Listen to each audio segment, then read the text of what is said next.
Hello, everybody, and good morning to everybody back in the United States. I guess good afternoon to the folks assembled. So look, yesterday was a very, very good day. We made a lot of good progress. We did exactly what we wanted to do, which is accomplish four things for the American people. First, we wanted to build a mechanism for keeping the Strait of Hormuz open. It is open. We've seen, of course, gas prices and oil prices come down, millions and millions of barrels of crude and natural gas flowing through the Strait of Hormuz that weren't flowing before. But we also wanted to make sure that we actually set up the coordination mechanism so that we could demine the Straits of Hormuz, so that when there are the conflicts that inevitably come up, we can make sure we work through them rather than that leading to escalation, and that is exactly what we did yesterday. Number two, we also wanted to build a mechanism, a similar mechanism, for deconfliction for the regional ceasefire. As the President of the United States has himself said, sometimes these ceasefires just mean you're shooting a little bit less, but we wanted to make sure that we had the proper coordination set up so that if there is shooting, if Hezbollah fires at Israel or if Israel responds, if there are other conflicts that arise in the region, we're actually talking to each other and figuring out how to stop the shooting, how to make the region safer, our allies and everybody else. We set that up as well. Number three, and this is probably what we're most excited about as Americans, the Iranians have agreed to invite IAEA inspectors back into their country. That is a major milestone for the American people and the first step in permanently denuclearizing or permanently ending a nuclear weapons program in Iran. And that's exactly what we wanted to do. That's exactly what we asked to happen. We made a lot of great progress on other nuclear talks. And that leads me to the final thing that we wanted to accomplish, which is actually set up the process for the technical negotiations that will follow.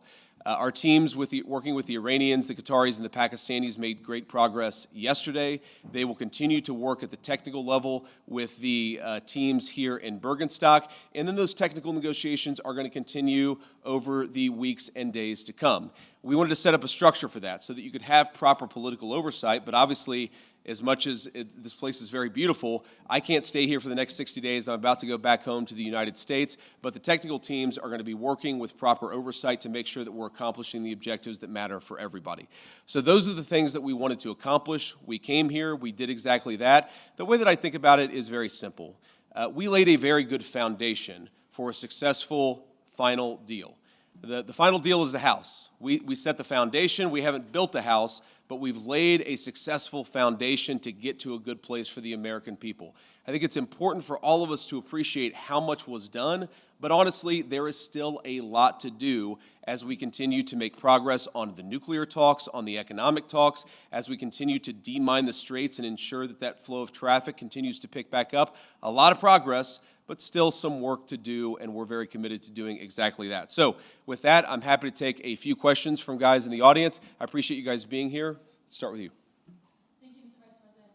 Did the President's threats yesterday really throw a wrench in negotiations? There were reports that the Iranians walked out at one point. Can you just clarify and tell us what happened? No, they didn't throw a wrench in the system. The thing with the Iranians, yes, they did threaten to walk out, or at least there were social media threats that they would walk out. But we were negotiating well past 1 in the morning yesterday, so they didn't walk out. And their technical team is still here in Bergenstock working with our technical team actually as we speak, though I imagine maybe some of them are taking a break to watch this news conference. But look, what we told the Iranians yesterday is, when you guys engage in what us millennials might call trash talk, you can't expect the President of the United States not to respond and not to correct the record. So when they say things that aren't true, the President is going to respond to it. I'm going to respond to it. Americans are going to respond to it. When they make threats that aren't rooted in reality, they have to accept that the President of the United States is actually going to set the record straight. That's all that happened. So yes, there was a little bit of threatening, there was a little bit of whining, but at the end of the day, the talks continued and we made great progress. On the nuclear inspectors, when do you expect them to be welcomed into Iran? Is there a time frame that you guys are looking at?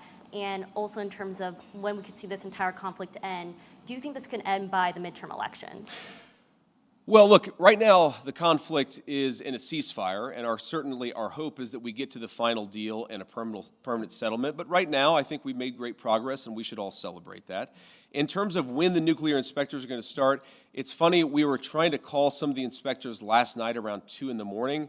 As you can expect, Not many people are answering their phone at 2 in the morning. I expect that will happen at the minimum this week, but we think even some of those conversations with the inspectors and with the IAEA could happen as soon as today, but I haven't checked in with our team since we made that 2 a.m. phone call to some of those inspectors. Sorry. Mr. Vice President. Thank you, Mr. Vice President. Did you, going in, expect the Iranians to make Lebanon as much of a linchpin as they ended up doing? And how would you describe the progress on Lebanon? I know Mr. Araghchi said it was very good progress, but what's your characterization of it? Yeah, I would describe it as very good progress, too. I mean, look, we want a regional ceasefire, right? We want Hezbollah to stop firing at our friends in Israel. We want Israelis to be able to live in peace. We also want to make sure that, you know, when things happen, they don't spiral into a broader escalation. And so we've been, I think, very good at setting up what we're calling a deconfliction mechanism. But what it really is to say that when things happen, the sides are actually talking to one another. Sometimes, you know, you've got a bit of a chicken and egg problem, that you've got a junior guy who fires a drone that didn't have approval from the high command. Okay, of course, Israel has to respond to that. But then sometimes that response, we could actually have a better and more peaceful situation if Israel responds in the context of a conversation that's ongoing between Hezbollah, Lebanon, Israel, and other partners in the region. There really hasn't been a mechanism to have those discussions until basically around 4 p.m. yesterday, Bergenstock time, when we set that up. So what we're trying to do is to say, first of all, Israel and every other nation in the region has the right of self-defense, but we want to make sure that everybody has that right of self-defense in the background where we're talking about how to de-escalate these conflicts rather than spiraling out of control. Sometimes what will happen is that if the conflict spirals out of control, that's worse for everybody's self-defense and worse for everybody's security. So we've actually got the process in place to ensure that that escalation doesn't happen. Now, I will say you already see the fruits of that. Over the past 24 hours have probably been the most peaceful that we've seen the situation in Lebanon. The previous 24 hours were pretty good. Obviously, there was some shooting about 72 hours ago. So this is a work in progress, but what we've done is actually set up the operation so that we can ensure it doesn't spiral out of control in the future. Does the U.S. want Israel to withdraw forces from southern Lebanon? Well, we want Israel's security to be protected, and we also want Lebanon's sovereignty to be protected, and this is going to be an ongoing conversation. The Israelis have been very clear they do not have territorial intentions on South Lebanon.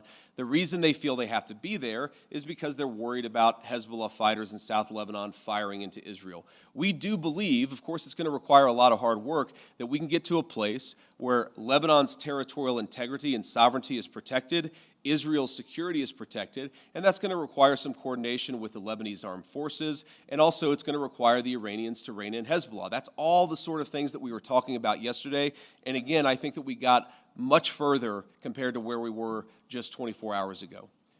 Have you spoken with Prime Minister Netanyahu during any of this process at all in the recent days?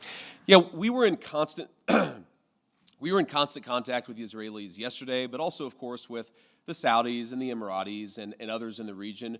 We talked to the Lebanese yesterday as well, so we're constantly trying to keep our regional friends updated about this. This is not a deal that the United States is imposing on the region. This is a deal that the region has desperately asked the United States to put in place. Obviously, the headlines have been very focused about what's been going on between the United States and Iran, but this region has been a basket case for a very long time, and what the president has set us to do, again, lay the foundation, see if we can get to a permanent peace. If we can't, the President of the United States still has a lot of options to accomplish America's security objectives, but he has certainly committed us to this pathway for now, and we're going to keep on working and seeing what we can accomplish. And then I want to just, before we depart here, I want to say one last thing. I've seen some misreporting about frozen or unfrozen Iranian assets.